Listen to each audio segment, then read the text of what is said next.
શ્રી ગણેશાય નમઃ. નમસ્કાર દર્શક મિત્રો, ધર્મજ્ઞાનમમાં આપનું સ્વાગત છે.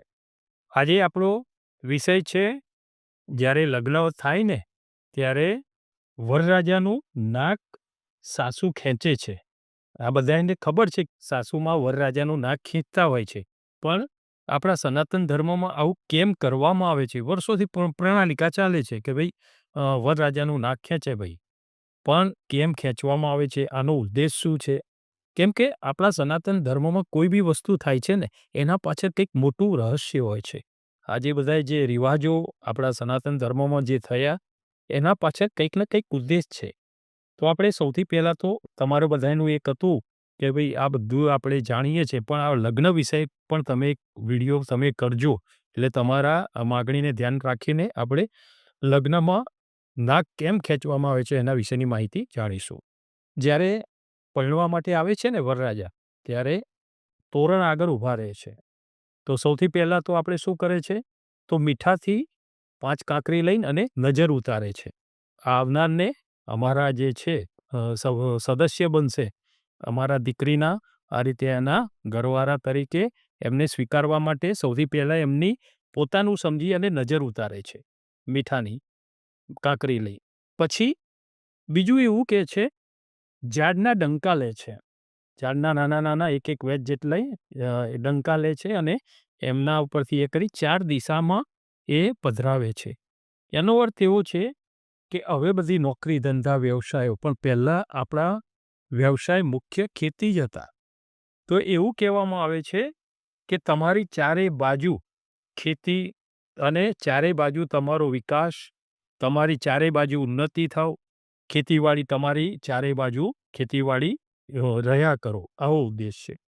પછી બીજું એ લે છે 5 પેલી કંકોની અને રખિયાની પેલી નાની-નાની જે પેલી છે ને એવી એક નાની બનાવે છે અને મુઠિયા કહે છે કંકુના અને રખિયાના. એ પણ ચારેય બાજુ એ કરે છે ઉતારી. તો એમાં એનો અર્થ છે કંકુ જે છે ને એ માંગલિક કાર્ય માટે છે અને રખિયાનું જે છે એ લક્ષ્મી સ્વરૂપ છે. એટલે તમારું લક્ષ્મીની સમૃદ્ધિ વધે અને તમે હંમેશા માંગલિક કાર્યો કરો, એવો બધો ભાવ હોય છે. હવે આગળ જોઈએ કે નાક કેમ ખેંચવામાં આવે છે, તો એમાં ત્રીજી વસ્તુ જ્યારે આવે છે ને, બહુ વર્ષો પહેલાં બધી વસ્તુ ઓરિજિનલ રાખતા હતા. સમયાંતરે આ વસ્તુ એનો જે છે ને એક પ્રતીક તરીકે રાખવા માંડ્યા. એને પોખણિયા કહે છે, પૂંખણા. જે મહારાજ નાના-નાના જે લઈને આવે છે ને, એ પોખણામાં એ રહસ્ય છે કે શું હોય છે એ બધું. તો સૌથી પહેલું તો તમે પહેલાં કાયદેસરનું એવડી મોટી વસ્તુ જ લઈને આવતા હતા. તો પહેલાં મોટી લઈને વસ્તુ 3-4 દિવસ, અઠવાડિયું જાન રોકાતી હતી. અત્યારે તો સવારે કશું ના હોય ને સાંજે કશું ના હોય. બરાબર? આપણે બધા હવે સમય એવો છે, હવે એવું બધું કરવા રહીએ તો પહોંચી વળાય એવું એ નથી. અને પહેલાં વસ્તુ જુદી હતી. લોકોની પાસે ટાઈમ હતો. આપણે કરીએ છીએ, પણ એક શું છે, ધર્મ કરતાં હવે આર્ટિફિશિયલ વસ્તુઓ બધી વધી ગઈ. ફોટાઓ, એ રિવાજ શું છે એ બધું કોઈ જાણવા માંગતું નથી. ફોટા આવી ગયા અને વસ્તુ થઈ ગઈ, 4 ફેરા ફરી ગયા એટલે લગ્ન થઈ ગયા. આ મહત્વનું થઈ ગયું અત્યારે. સામા-સામી હાર પહેરાવી લીધા એટલે લગ્ન. પણ એ જે પોખણા હતા એમાં સૌથી પહેલું જે કાયદેસરનું મોટી વસ્તુ લઈને આવતા હતા ને, એ 2 બળદના ખભા ઉપર મૂકે ને ધૂસરી એ લઈને આવતા હતા. એટલે એ બતાવતા હતા કે જેમ આ બળદ એનો જે ભાર સહન કરે છે, એમ તમે પણ આ અમારી દીકરી લઈ જાઓ છો ને, તમારે પણ આ સંસારનો ભાર વહન કરવો પડશે. તમે જે અત્યાર સુધી એકલા ફરતા હતા, હરતા-ફરતા, કોઈ કહેવાવાળું નહોતું. આ બધી વિધિઓ છે, એક જવાબદારી શીખવાડે છે. આ સનાતન ધર્મમાં આપણા બધા રિવાજો છે ને એના પાછળનો મુખ્ય હેતુ અમુક જવાબદારી પણ શીખવાડવાનો હોય છે, કે હવે તમે જવાબદાર વ્યક્તિ બન્યા. હવે તમારે આ બધું વહન કરવું પડશે. આ બધો ભાર સહન એ બધો કરવો પડશે. બિંદાસ ગમે ત્યાં રહ્યા, હર્યા, ફર્યા એ બધું હવે બધું જવાબદારી આજથી ચાલુ થશે. આ ભાર વહન કરવો પડશે. પછી બીજું બતાવતા હતા સાંબેલું. સાંબેલામાં જ્યારે એનામાંથી ડાંગર પસાર ના થાય ત્યાં સુધી સરસ ડાંગર હોય, પણ જ્યારે સાંબેલાથી એને ખાંડી નાખે ખાંડિયામાં, ત્યારે એ આખા પોતરા જુદા થઈ જાય બધા અંદરથી. તો જીવનમાં બધા પોતરા ઉડી જશે. પણ શું કહે છે, ના મારે તો મારા લગ્ન કરવા છે અને તમારી દીકરીને મને આપો. એવી રીતે ઊભા જ રહે છે. પહેલાં દૂસરી બતાવી, ભાર વહન કરવું પડશે તોય કે ના મને તમારી દીકરી આપો. બીજું સાંભળેલું બતાવ્યું.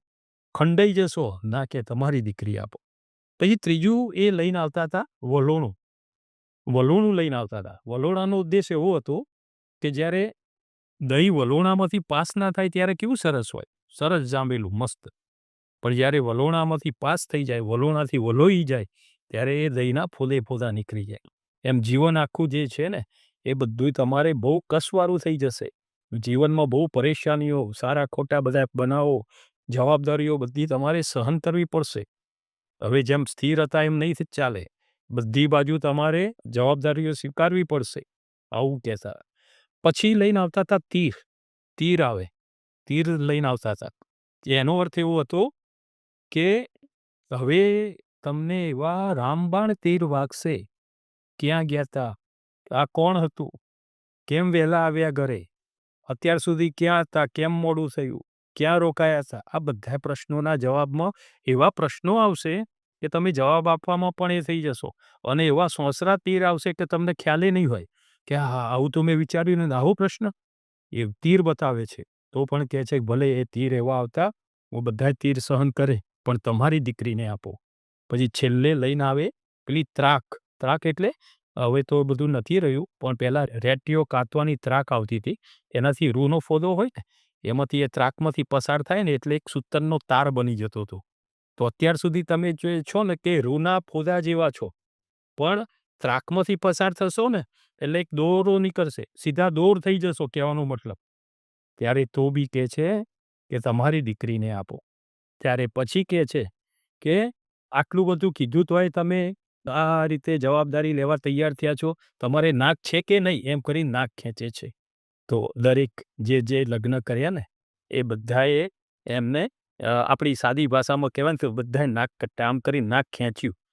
તો એનું કારણ એ હતું કે આટલું બધું કહેવા છતાંય તમે આ જવાબદારી ઉઠાવવા તો પછી છેલ્લે પેલું કોળિયાનો સંપુટ મૂકે છે.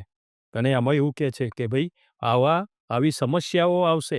એકાદી જુઓ આ નમૂના તરીકે તો પછી વરરાજાએ આખો જમણો પગ એમનો મૂકી અને એને તોડી અને દરેક સમસ્યાઓનો હું સામનો અને મારા પગ નીચે કૂચડી નાખીશ કોઈ બી તકલીફ હશે તો બી પણ હું આગળ વધીશ અને તમારી દીકરીને દુઃખી નહીં કરું એવા ભાવથી પછી આગળ પ્રવેશ કરતા હોય છે. તો આ બધી આપણા સનાતન ધર્મમાં આવું એક હાસ્ય સાથે એક જવાબદારી સ્વીકારવાની વસ્તુ આમાં તો ઘણું બધું આગળ છે. આપણે તમારી ઈચ્છા હશે તો કોમેન્ટ કરજો. આગળ જે આપણે નથી કે ભાઈ છેડાછેડી કેમ છોડવામાં આવે છે એ પણ આપણે આગળ વિચાર છે. જો તમારી ઈચ્છા હશે તો બીજું કે પૈસે કેમ રમાડવામાં આવે છે. પછી અમુક જગ્યાએ રિવાજ હોય છે સોટીએ રમાડવું. આ બધું કેમ કરવા એક પછી એક આપણા સનાતન ધર્મમાં લગતું જે કોઈ જ્ઞાન છે એ આપણી ગુરુ કૃપાથી જે બુદ્ધિશક્તિ છે અમને જે અમારા વડીલો દ્વારા પ્રાપ્ત થયું અને ગુરુ કૃપાથી જે મળ્યું છે એ તમારા આગળ રજૂ કરવા માંગીએ છીએ. જો આ તમને પસંદ આવે તો બીજાને પણ મોકલજો કે વરરાજાનું નાક સાસુમાં કેમ ખેંચે છે. આ 5 વસ્તુ હવે તો નાના પોખણિયા લઈને આવે છે. બ્રાહ્મણ જ લઈને આવે છે પંડિતજી. બરાબર? પણ વાસ્તવમાં એ અલગ-અલગ જે 5 નાના ટુકડા જે લાકડા છે ને એ અલગ-અલગ શું હતું? ધૂસરી, સાંબેલું, વલોણું, તીર અને ત્રાક. બરોબર? આ 5 વસ્તુઓ લઈને અલગ-અલગ એક મોટી વસ્તુ લઈને આવતા હતા. અત્યારે તો સમયાંતરે એ બધું એક ખાલી ઉપચાર રહી ગયા. તો આ હતું આપણે સાસુમાં નાક કેમ ખેંચે છે એના વિશેની માહિતી. નમો નારાયણ. જય શ્રી કૃષ્ણ.